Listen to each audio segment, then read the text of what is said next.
Hello, everyone. This is Todd. Once again, video number 2 since climbing back onto the saddle. Hello, everyone. Oh, sorry about the. Didn't mean for that to be that loud. Just want it to be backgroundish. Um, just reviewing some of my music videos on my Roku boxes that are on USB sticks, which I downloaded from YouTube. So I love my music videos. I love my music. Um, it's a little loud right now, though. Let me turn it down some more. There we go. Okay, that's better. But anyway, so this is video number 2 since I got back onto the saddle, and this is not going to be a daily vlog, but yesterday's video was supposed to be much more than what it was, and I got distracted, and I'm sorry for that, by the way. It's just there was a lot of noise outside, a lot of things going on out there. This is still a little loud. It's a good song. Video's okay too. It's Foreigner. I Want to Know What Love Is. Songs from like 83 or 84. I remember watching it on MTV for the first time. I realized that I liked the song right away because it reminds me of my own lifetime quest for um, the one, if I may be so bold to say that, who I'm still on a quest to find. 30 years later, since this video came out, this song. So, I went to go see a movie last night. Late night showing. Well, not late. It wasn't a midnight showing, but it was a 10 o'clock, 10:30ish showing of a movie I've been. When I saw the trailer for this movie back in, was it September, August, October of last year? Yeah, I knew right away I wanted to see this movie really, really bad. And I've been waiting a long time, very patiently, like I always do. And it's only been out for like 4 or 5 days. So I went to go see it last night. It was very good. To those of you that are fans of that particular movie genre, yeah, you're going to want to see this. You may want to wait maybe a few weeks, maybe to. If you're an introvert like me and you don't like crowds, you might want to wait a minute. Last night I went to go see it. I went to go see the 3D edition of it. There were maybe, of course, it was also the 10:30 showing. There was maybe like 12 people in the entire auditorium. So, not many at all. And I'm glad for that because there wasn't much noise, no chaos, no people yakking, no people on their doing their cell phone thingy.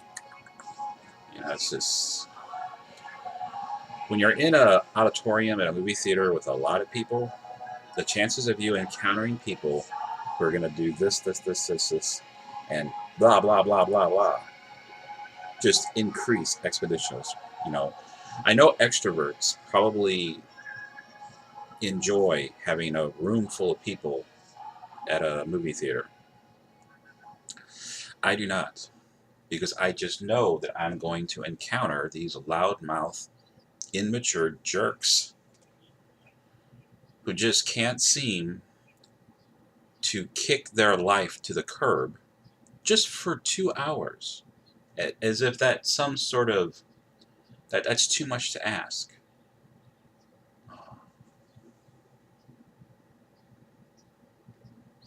Well, I'm going to play 2 songs here with my Roku.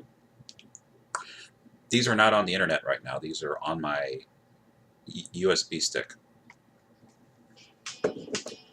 This one's called Cheap Trick, The Fling. I think it's from 1989 or 1988 or something like that. But yeah, it was right about the time of my junior year, sophomore-ish junior year in high school, and I remember this song very well. But yeah, back to the theater issue, people feel ordinarily that they need to bring their crap into the movie theater with them. Even when they post signs and they have ushers walking around trying to find people that are creating problems, you still have these people that just blah, blah, blah, blah, blah, blah, blah. Yak, yak, yak, yak, yak. Cluck, cluck, cluck, cluck. I really wasn't meaning that to be, specifically at women. Because in most cases, it's 50-50. It's men and women doing this. So I just am amazed that so many people believe that their life is that important that you have to interrupt everybody else's pleasure of seeing a movie at a movie theater. You think your life is that important? You think that the world revolves around you for some reason. It's the me mentality of young souls. Like, my life is the only life worth having. I'm king supreme of the world. What's more important than what's important to me? This is the mentality of so many people in our society. And I don't like it. I have never liked it. It's why I usually don't go to the show too often. And when I do, I usually pick showings that are late at night or earlier in the day. And the movie has been out for quite a while. I don't like all of these stupid, idiotic, immature behaviors that I observe over the decades. And there's so many of these people. They feel their life is so much more important than yours or anybody else's. You come to the theater to enjoy a movie, enjoy a film, which one of the things in order to enjoy the film and to zone out and completely encompass the film is you need quiet from the other people around you. Unfortunately, it's just not the way it works, which is why I have my little system of avoiding these ignorant a-holes that are completely self-centered. I sound like I'm probably on my soapbox right now. Now, I didn't have any problems last night. There were only 12 people or maybe less in the entire auditorium, so it was great. Plus, I sat myself all the way towards the back, up at the top of the rafters, and there was no one within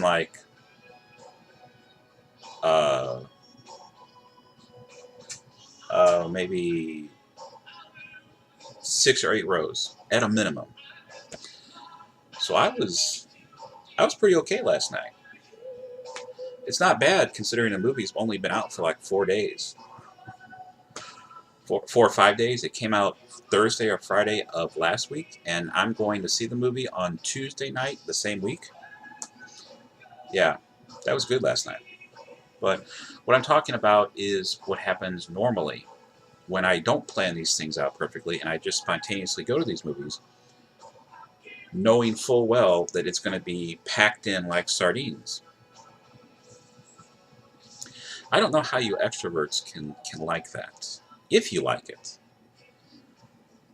I don't like being packed in like sardines because it's no longer pleasurable to take in the movie and to throw out all my thoughts, everything of my life, throw out everything. Sinead O'Connor, nothing compares to you. Next video. But when I'm in these crowded movie houses packed in like sardines, it's very difficult for me to get into my place. Because then I now have the nuisances of that person, that person, that person, that person, that one down there, that one back there. And it's like, oh, hey, did you? Oh, this movie sucks so much. Oh, this movie's got issues. There's a scene coming up here that's very, very, how shall we say, it's, well, they get it on.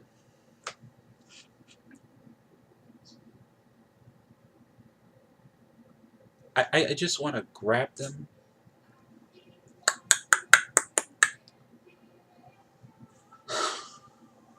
Why? It's all about the me, me, me, me, me.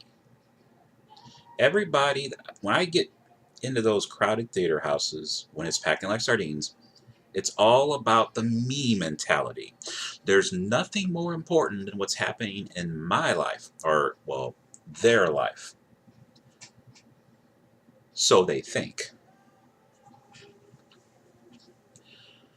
And I so hate that mentality.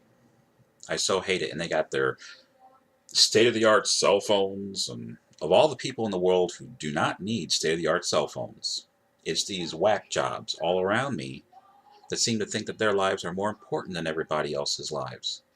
That their enjoyment of this film is so much more important than anyone else.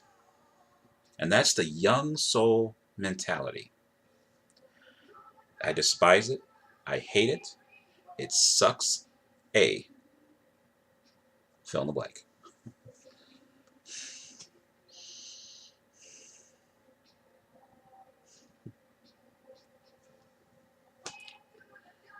Good song.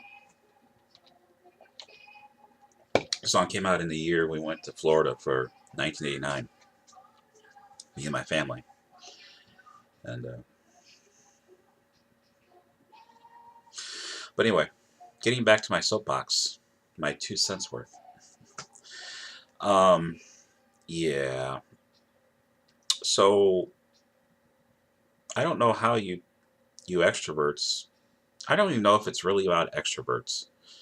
I guess it's some people who just like being mixed in with the crowds. Well, that seems very extroverted. At least to me it does. I guess not all extroverts probably enjoy the packed movie houses and the sardine mentality of being packed in there. And I totally don't get it. I totally don't understand it. I think it sucks. Again, fill in the blank. I'm not going to do it for you. But you have a clue. All right. On a side note, completely unrelated, I tore up my house on Monday looking for a way to fix a certain issue with a certain camcorder. And I found my VCR, my old VCR. It still works. And look what I found inside of it.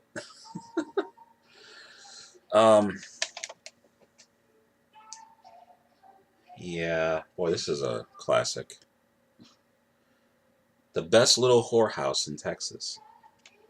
I think this belongs to a particular family member of mine who I'm not going to mention.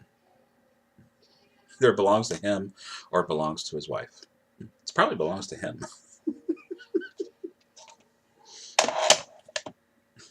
I won't name names. But,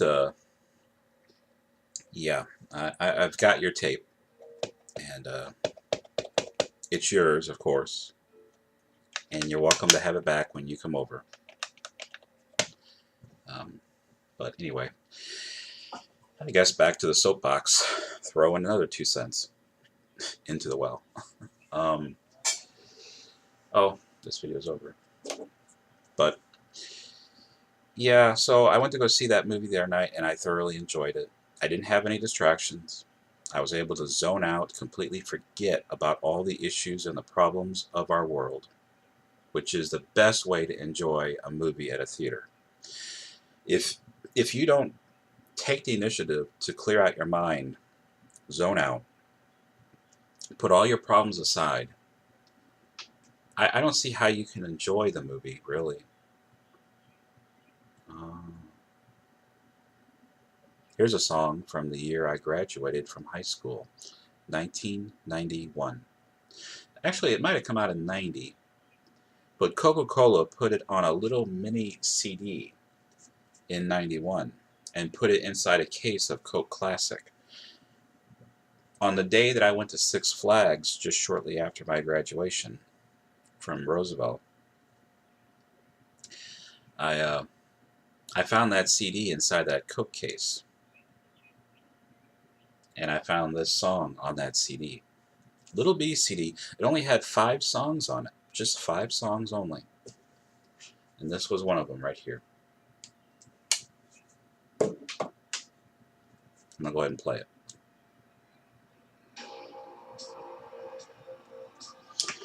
It's Celine Dion. Where Does My Heart Beat Now? Later on, I saw it on MTV. Well, yeah, I saw it on VH1. Or was it MTV? I don't remember. Oh well, that's okay.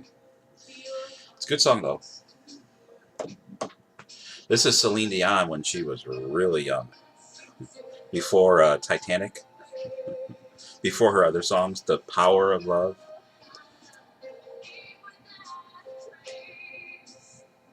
Where do silent hearts go? Good song. Maybe not the best video in the world, but good song.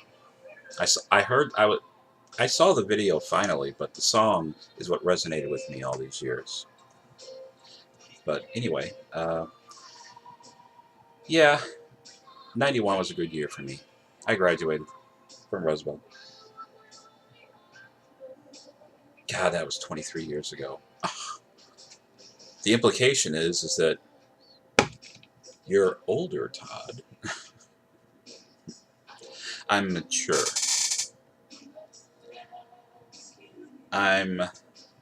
What's the word I'm looking for here?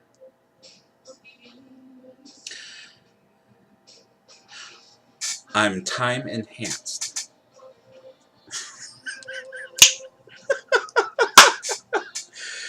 Ooh, I'm time enhanced. I have received the enhancement of time.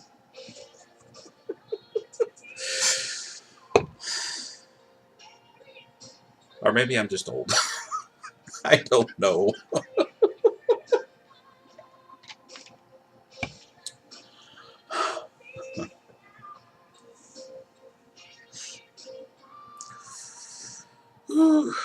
Oh, okay.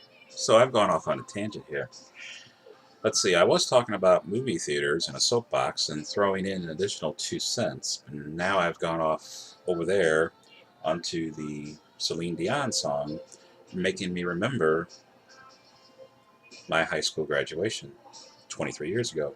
Hence, making me feel enhanced by time. I'm sorry. Somebody stop me.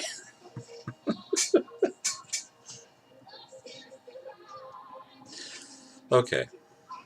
So, I wonder.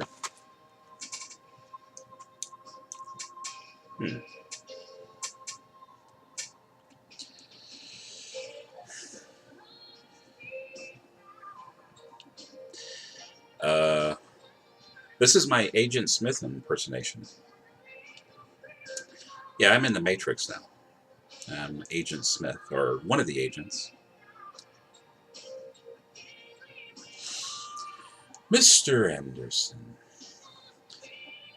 we missed you.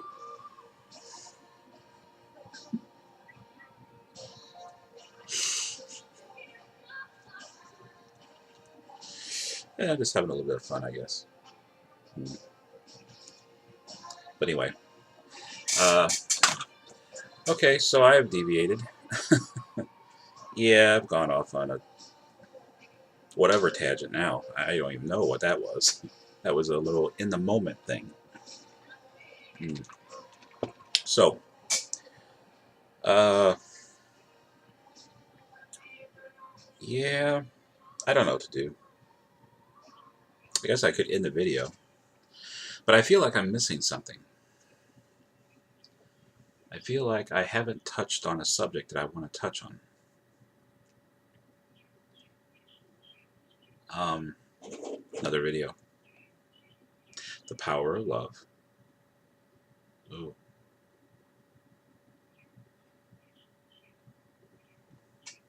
Oh, wow. Oh, okay. Here's a rock metal song from the 1980s. It was 1989. It was the year we went to Florida during my junior year in high school, or sophomore year, junior. Yeah, something like that.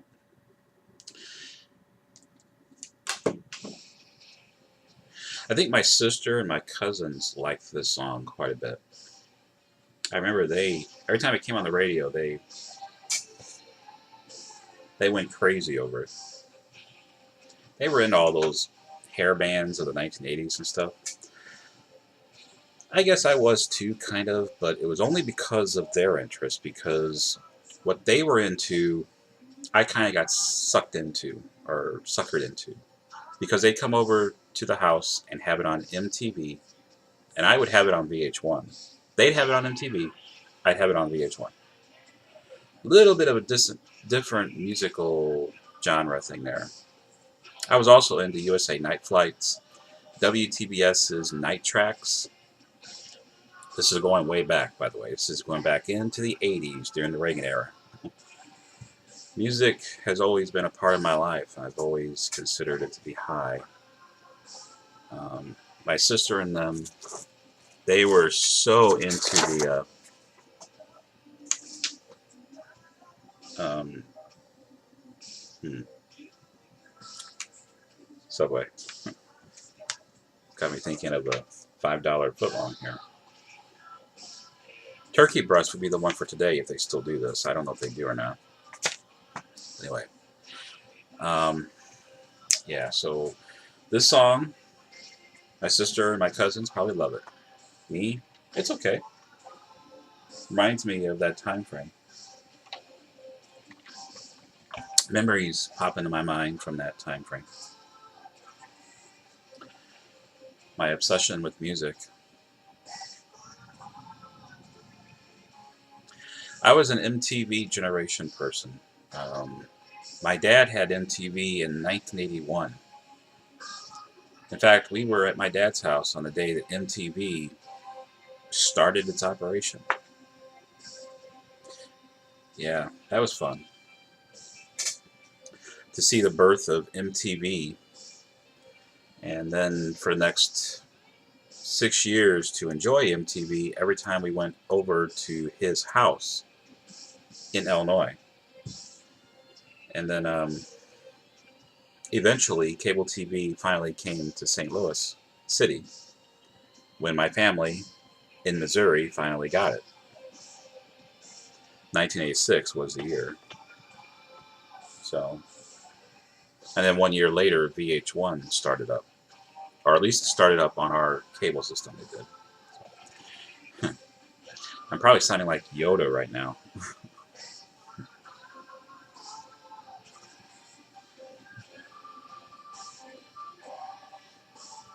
Wow, look at the hairstyles.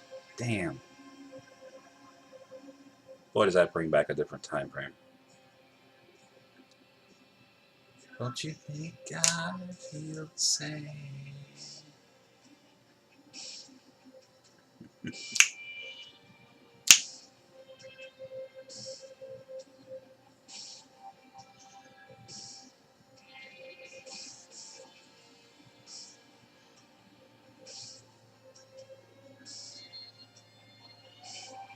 Okay.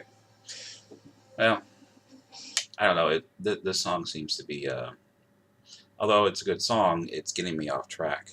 And I want to get, oh, here's another one from the same year.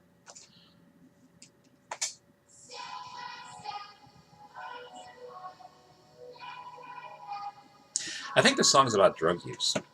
I think. I could be wrong.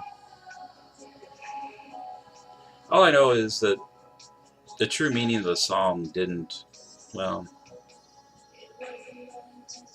there's a part in the video where the guy is seen meeting another guy at a street corner. That, I think, was the dead giveaway drug transaction. Either it was an intersection or it was in the middle of a staircase in a building.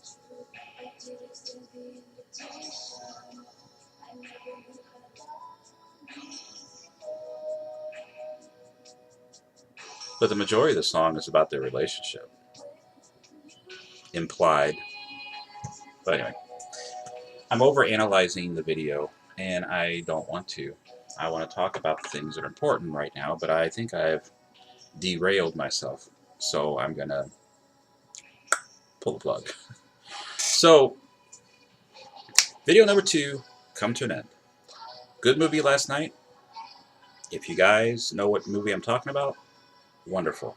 Go out there and see it. It's a good movie. If you're a fan of the genre, you're going to love this one. Because some things, big time things, change in the timeline of this movie's history.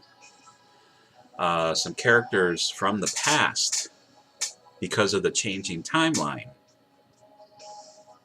are brought back to life. I don't want to ruin it for you completely, but the end climax of the movie results in these loved characters coming back to life. I'm going to leave it at that. I'm not going to say any more because I don't want to give away. I don't want to be a spoiler here. I just want to give you a hint of what is waiting for you if you go out and see this movie. So, again, wait a couple weeks. Wait for the movie to be seen by all the immature me people. In other words, the people that are too interested in themselves. Go out there and watch it when you're not around these people who don't care about other people's movie experience. I don't like those people at all. I really don't. I wish...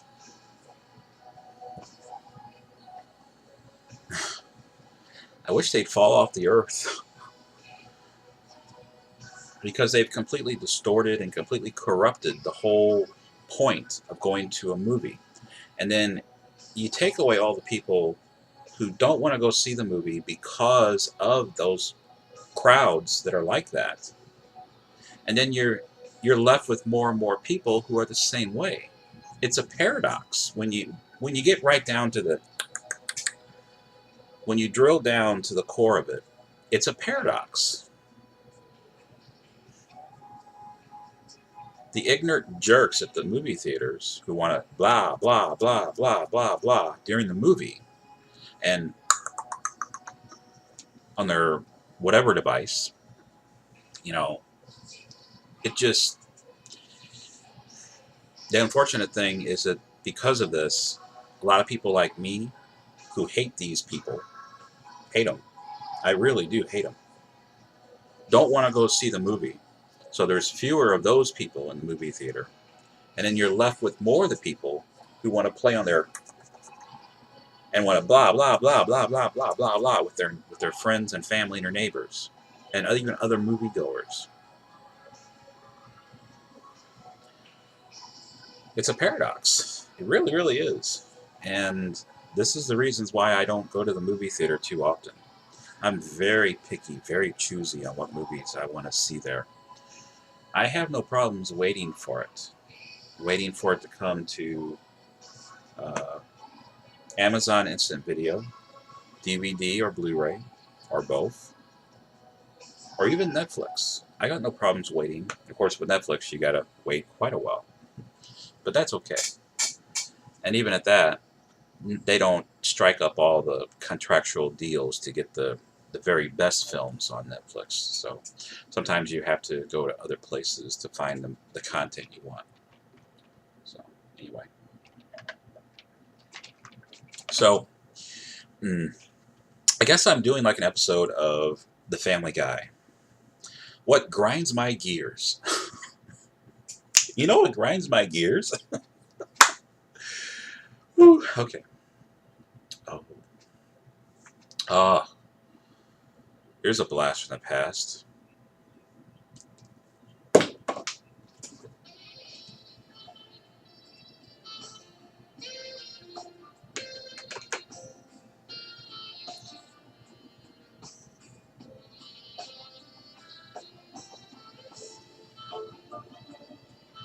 I'm sure just by hearing it, you probably recognize what this is. Hopefully, you're from my generation and you recognize it.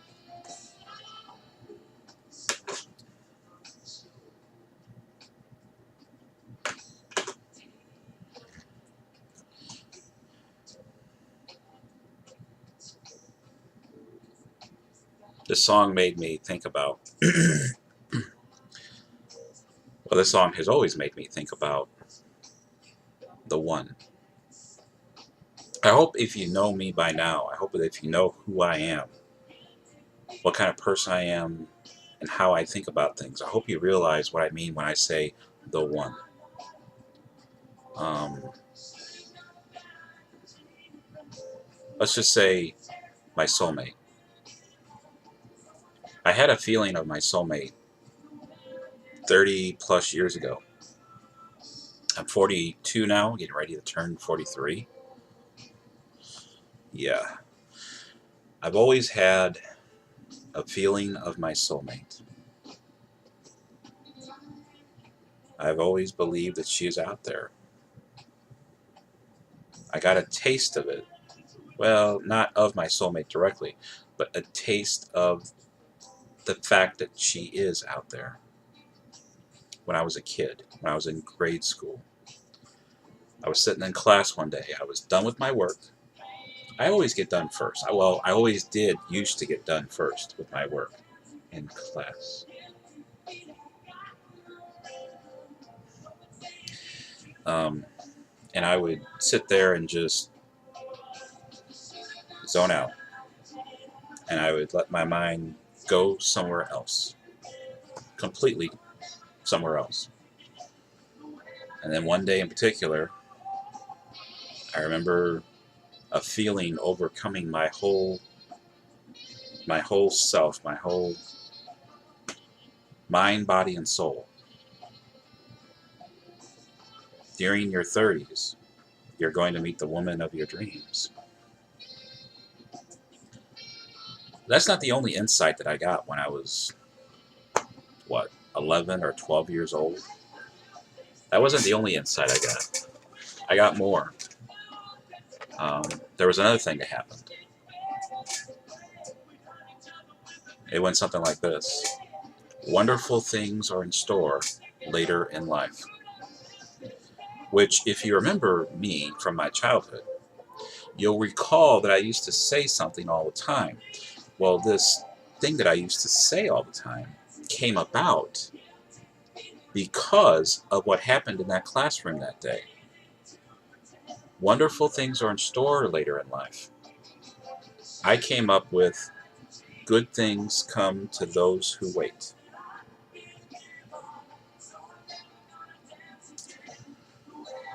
And I have held on to these feelings for 30 plus years, never giving up hope. At times, getting very depressed because at times I do feel like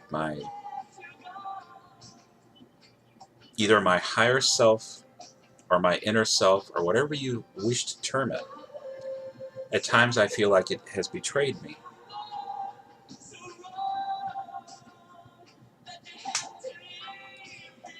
Um, I know what people are going to say, and I've heard this time and time again. Todd, you're setting your expectations up way too high, and you've had your expectations up too high for too long. 30 plus years, I've held on to that. Locked in, per se.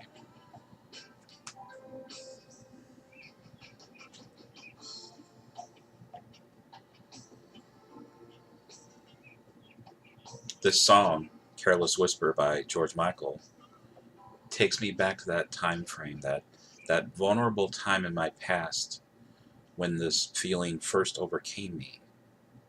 Because I think the song came out in '85, I think. And the feeling overcame me in 1984. It was 84, 83, I think. And it always stirs up those memories of the thoughts, my feelings from back then. And my hopes, my aspirations, how I am today is very much dictated by how I was back then. I'm weird like that.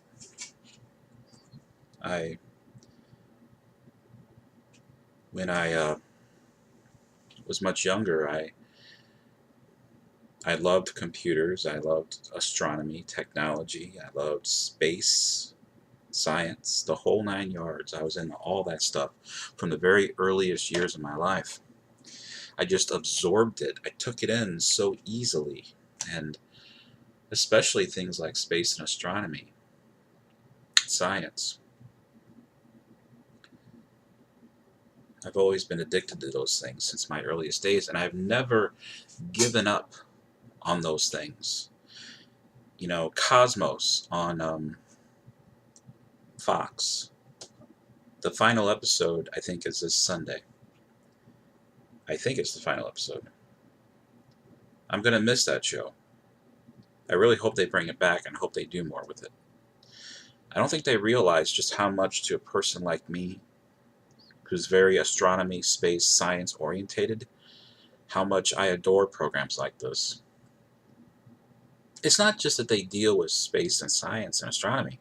They deal with, they put it in, okay, they do a little bit of layman terms type of thing, which isn't entirely necessary, at least as far as I'm concerned. But there's a lot of people out there in this world who don't understand and know everything that I do, especially about those subjects. I like the way the show presents itself, the Cosmos show with Neil deGrasse Tyson. And I don't know how or what it is, but me and Neil deGrasse Tyson, somewhere down the, I think some way, somehow, we're related, me and him. My coworkers have commented that, oh my God, he's so science orientated. He's so talks a different language. It's like, huh?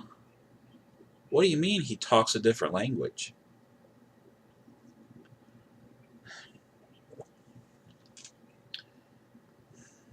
I couldn't disagree more with my coworkers who get so easily bored by him. I have the complete opposite experience when I am watching his show and I'm listening to him articulate everything he talks about. I get a completely different experience than they do.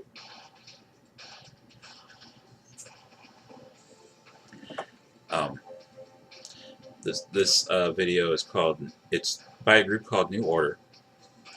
It's called Truth Faith. It came out in the year 1987. 1987 was a big year for me. It was a bad year mostly, but the music was not bad. This video is very odd, but it's actually kind of cool in a weird kind of way, I guess. I don't think most people understand it. I kind of get it.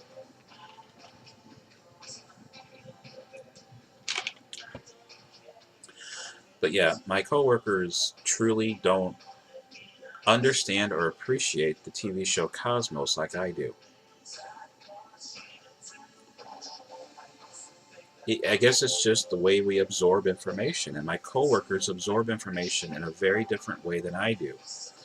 Of course, most of my coworkers are, well, extroverted and sensing dominant types. So they absorb things a lot differently than I do. It's a total misunderstanding. Of course, 95% of them are women. So I can't ignore that that factors in too. Because even intuitive women tend not to care so much about science and science fiction and all that other stuff like I do. A lot of people would say, well, Todd, if you are an INFJ, as you claim you are, why are you so obsessed with science, astronomy, technology? Did I say science? uh, in general. Because I was always an indoor person when I was younger. And I was not at all interested what was happening in the outside world, happening out there. I didn't care what was happening out there. What was more interesting was happening here. That was more interesting. That was more exciting. Much, much more exciting.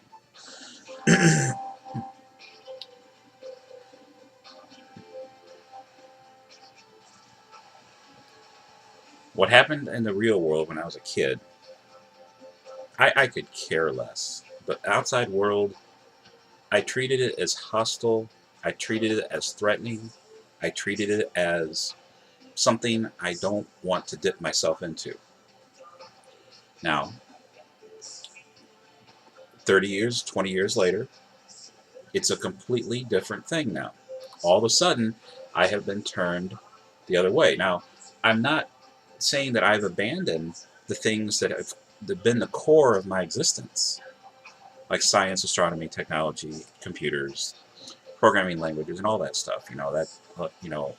All those things still mean stuff to me, but I have embraced the other half. I've embraced what I've always ignored, and I ignored for so long. It's very, very important for you to understand that when I say, when I tell you that I ignored the great outdoors, when I say that I felt threatened by the outside world, when I say that, I'm trying to find the words for this, so bear with me. When I say that I truly feared being outside, I felt threatened, I felt like my life was in danger, and I know that doesn't sound good, it doesn't sound right. In fact, it sounds rather bad, actually. I think most people would probably agree with that. And even I can see the fallacy in that thinking. But I had several things in my corner that had to be taken into account.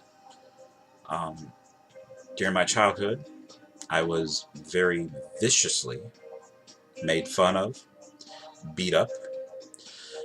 I was the bully's bitch, per se. This didn't help matters.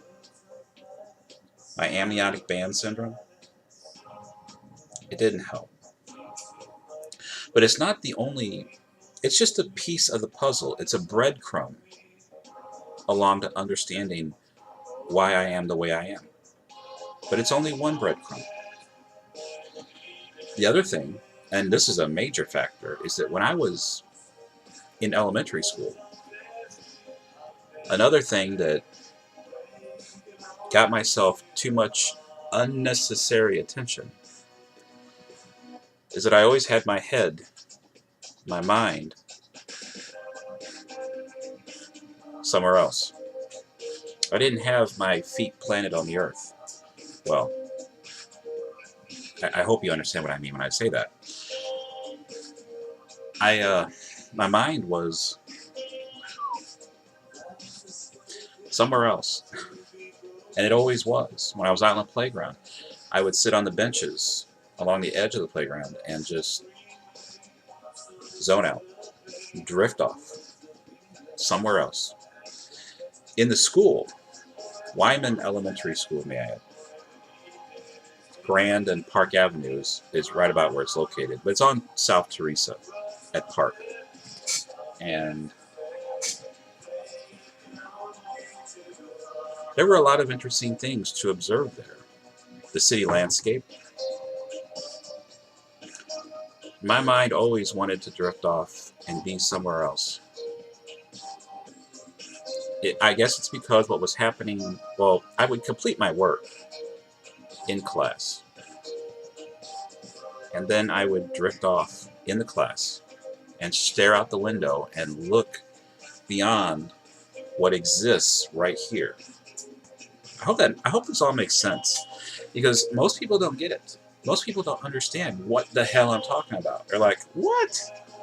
Are you cuckoo for Cocoa Puffs?" I don't think so, but I guess I could leave it up to you to make that determination. Although that carries with it risk.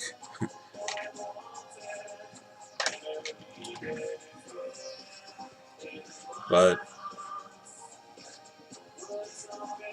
I used to do that a lot when I was a kid. I used to do that all the time. I used to drift off and go into dreamland in the middle of the day.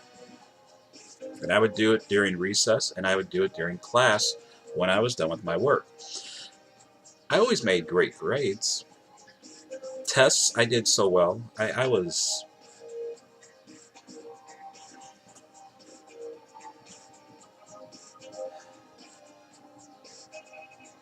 wasn't like a lot of the kids that I was around. I wasn't like most of the kids that surrounded me. My drifting off, my Fantasyland visits, per se,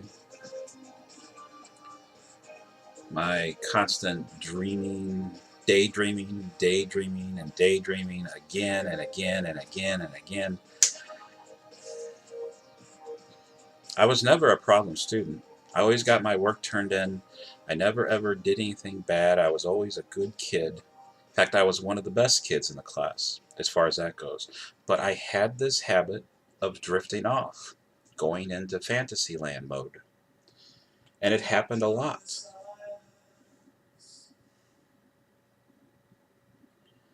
Now, when I hear about descriptions, after I've taken those tests, those MBTI tests, and I hear about the descriptions of the various types and how they are when they're a child, and how they, I guess I got to admit to you that a lot of what I read about is kind of like an INFP, although there's a lot of INFJ in there too.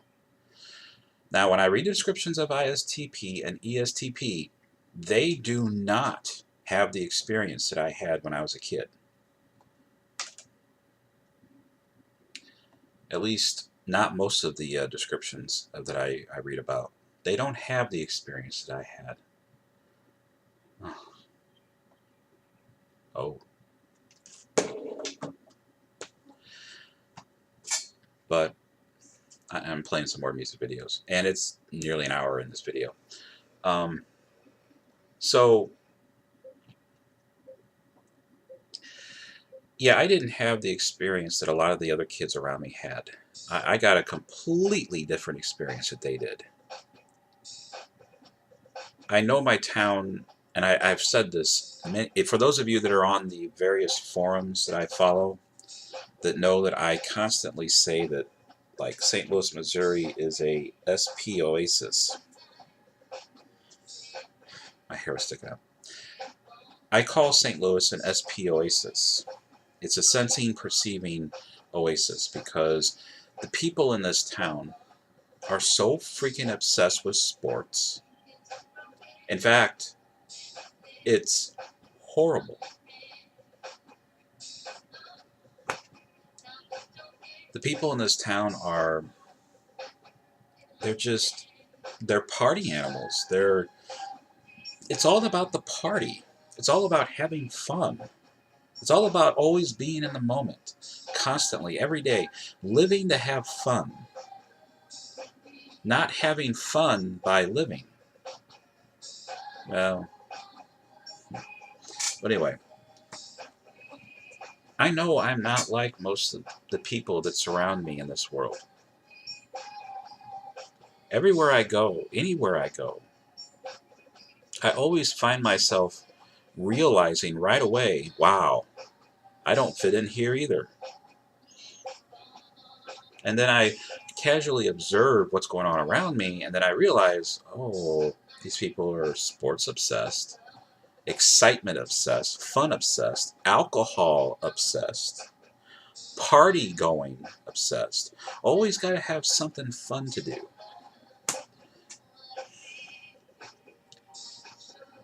And I have constantly said that this is an SP oasis. And I say it for good reason. I have a lot of evidence to support my claim. St. Louis is an SP oasis. There's a lot of gambling addiction here, which, you know, some people will say, well, other people can be addicted to gambling. But I think your SPs can be even more so if they're surrounded by so many casinos and so much of the other people who take it way too seriously. Do you get what I'm saying? There's a difference between casually doing it once in a blue moon and doing it several times a week and blowing a lot of your money just because.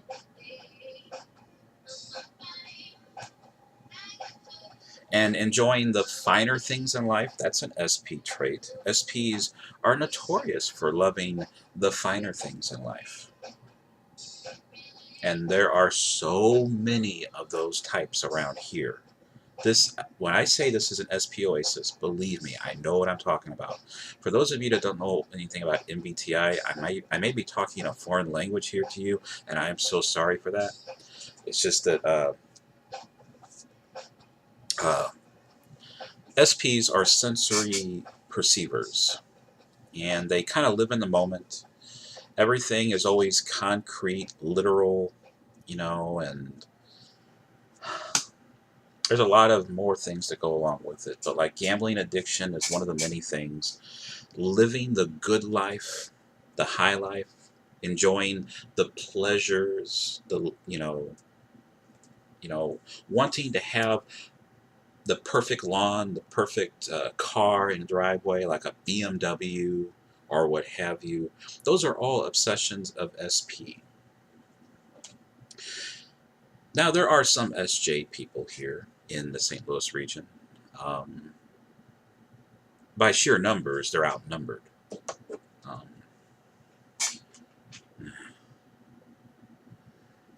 going to go ahead and play this song, even though I probably shouldn't.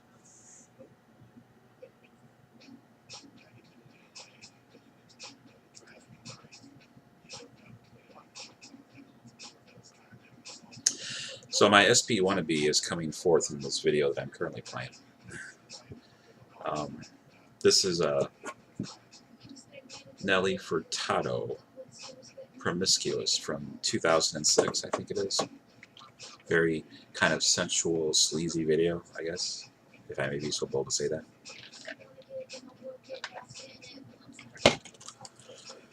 Anyway, I do not, when I perceive this world, this city that I live in, I am so different from all these people. I feel like I don't know, I feel like everything I say, do, gets lost in translation. It gets lost. It's misunderstood. Sound familiar? Yeah. When you're surrounded by people of a particular temperament, and you realize that you're not one of those people, it can be very unnerving. It can be very... It's hard to exist in this city feeling like I'm so different from all the rest of the people around me. And it isn't that MBTI has suddenly, made me feel misunderstood and completely out of place, because that feeling has been there the whole time. It's just that now I have a template, a framework to put my finger on and say, And this is why. This is what explains how and why I've always felt like a fish out of water in this town. So, now this song is SP. It's very sensual. It's kind of sleazy. I have an SP wannabe side, but it's not that serious. It's really not. You know, it's not serious at all.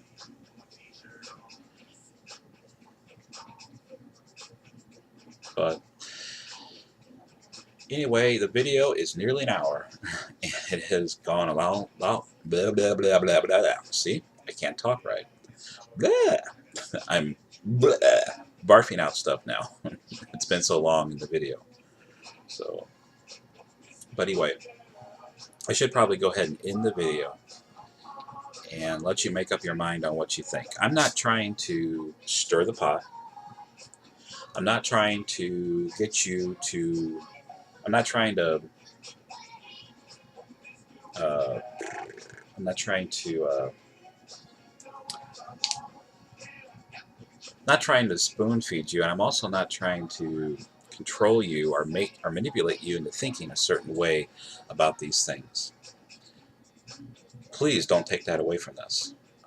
That's not the point of this video. The point of this video is to get back onto the saddle, to let you all know I'm back, and that yeah, I've got a lot of opinions that I would want to share,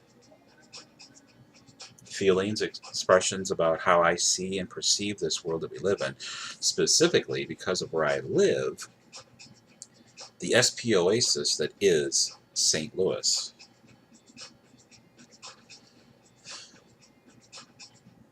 In which I have always felt like a fish out of water. I really do wish I lived in a different city, because I know I don't belong here.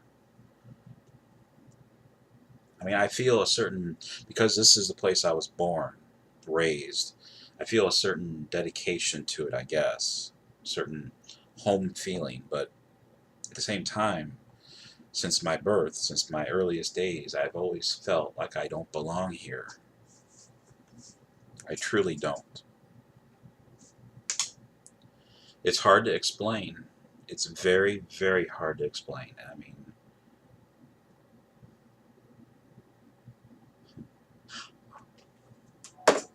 anyway, it's nearly an hour, so I'm going to pull the plug and hope that I got my point across. Go see that movie, the one that I went to go see last night. If you're still not aware of what it is, think the genre of science fiction. Think about one of the hottest movies that's currently out there as of May 27th, 2014. It just came out 4 to 5 days ago. It's only been out since Friday or Thursday of last week. I went to go see it last night. Good movie. Very good movie. Again, there's a few surprises in there. You gotta go see it. And I think I might even go see it again if somebody asked me to go with them. But of course, I'm not going to ruin the movie for them. I would not do that. I do not believe in doing that. So, anyway.